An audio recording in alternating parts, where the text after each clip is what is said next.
Chères Soissonnaises, chers Soissonnais, c'est une cérémonie de vœux particulière cette année, puisqu'elle se déroule de manière distancielle, contexte sanitaire oblige. En effet, depuis le printemps dernier, notre pays et le monde sont durablement frappés par la pandémie de la Covid-19 qui n'en finit pas de bouleverser nos vies quotidiennes. Dans cette crise, les soignants sont en première ligne. Ils font un travail remarquable et je veux, une fois de plus, saluer leur courage et leur dévouement. Grâce à eux, de nombreuses vies ont été et continuent d'être sauvées. Ce que nous vivons, chacun et ensemble, depuis le mois de mars, est une situation déroutante et complexe.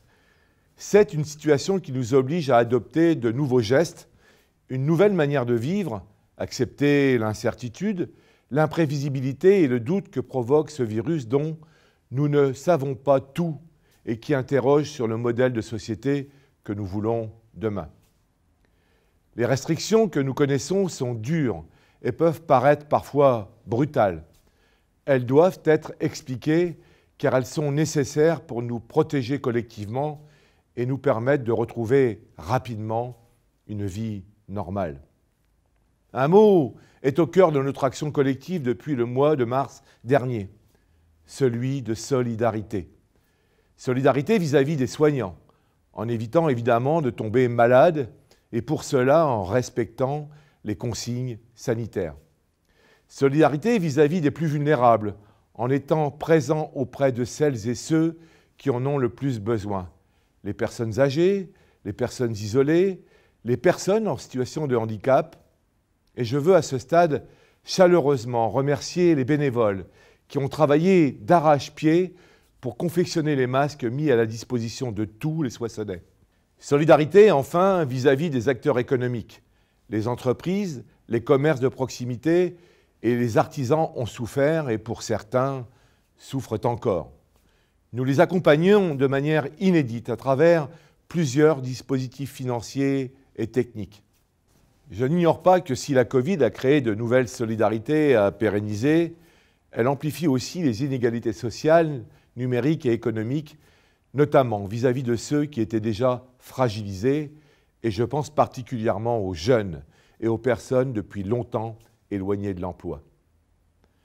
Avec l'ensemble de nos partenaires de l'État, de la région, du département et du Grand Soissons, de la mission locale et bien d'autres, nous serons au rendez-vous pour leur tendre la main. Je crois profondément à l'opportunité de sortir plus fort encore de cette épreuve, plus rassemblés, plus solidaires et plus déterminés que jamais à construire pierre après pierre une ville et un territoire plus durable à Soissons et dans le Soissonnais. Nous avons montré durant cette période que l'action publique locale, en partenariat avec les acteurs économiques et associatifs de terrain, était l'échelon pertinent pour nous permettre de mettre en œuvre des solutions rapides, innovantes et efficaces, là où l'État et son organisation pyramidale ont montré quelques difficultés. Avec tous les élus qui m'accompagnent, nous allons donc mettre les bouchées doubles pour faire sortir de terre des grands projets qui vont renforcer l'attractivité du Soissons et du Grand Soissons et continuer d'agir avec force dans tous les domaines du quotidien. Je pourrais vous parler ce soir des nouveaux équipements qui ouvriront leurs portes ou qui seront créés cette année. La maison des associations, l'Atoll, qui est l'équipement polyvalent de restauration scolaire du quartier de la Gare, la maison des femmes dans les locaux de l'ancien centre social de Chevreux, ou encore le terrain synthétique sur le stade Jean-Pierre Papin. Je pourrais vous parler des nouveaux aménagements que nous allons engager pour rendre Soissons encore plus belle. Les berges de l'Aisne, rive gauche, la rue du Collège, la place Alsace-Lorraine, la place Victor-Hugo, le cheminement du transept sud de la cathédrale ou encore la rue de la Bannière comme première réalisation du projet Villemotte. Je pourrais enfin développer toutes les actions que nous allons mener pour améliorer davantage notre cadre de vie. Et je pense notamment à la première phase du plan Soissons 1000 arbres avec la plantation d'une forêt urbaine à l'entrée du quartier de Chevreux ou encore à la requalification du parvis de la gare qui signera le lancement de la transformation de ce magnifique quartier.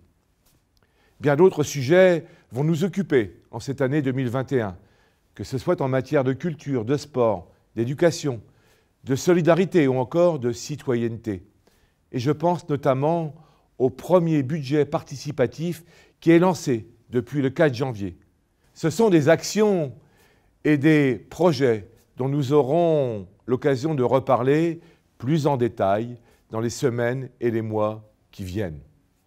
Ce soir, je veux plus particulièrement axer mon message sur 3 points. D'abord, vous dire qu'en 2021, comme depuis 2014, nous allons poursuivre nos efforts en faveur de la sécurité pour que chacun puisse vivre en toute tranquillité, quel que soit son quartier.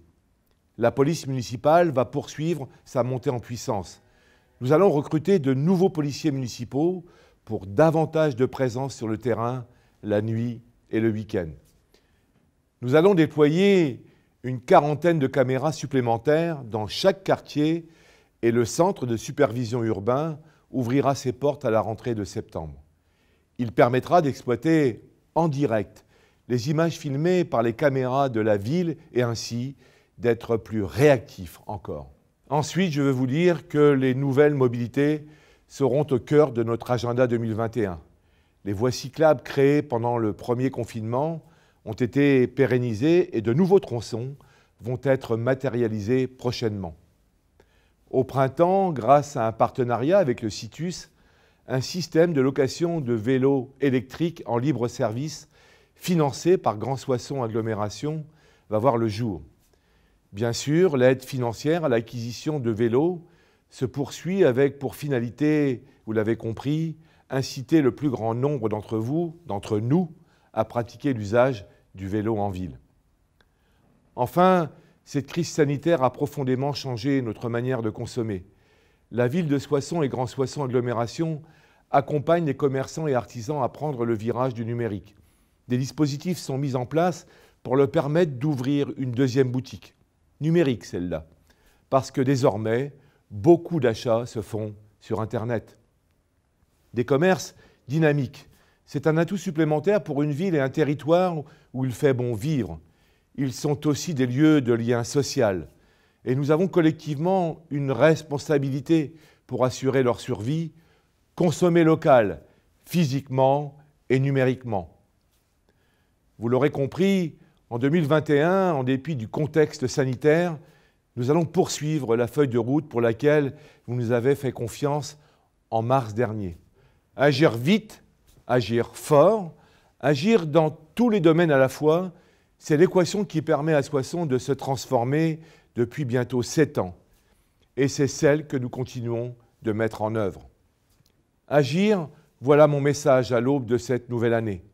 Un message d'optimisme, un message de combativité, un message de solidarité et un message d'engagement. Que mes meilleurs vœux vous accompagnent pour cette nouvelle année, que 2021 soit pour vous-même et pour vos proches une année sereine, une année de projets, une année de bonheur et surtout, une année de bonne santé. En attendant, prenez soin de vous, prenez soin des autres. À très bientôt, je vous embrasse.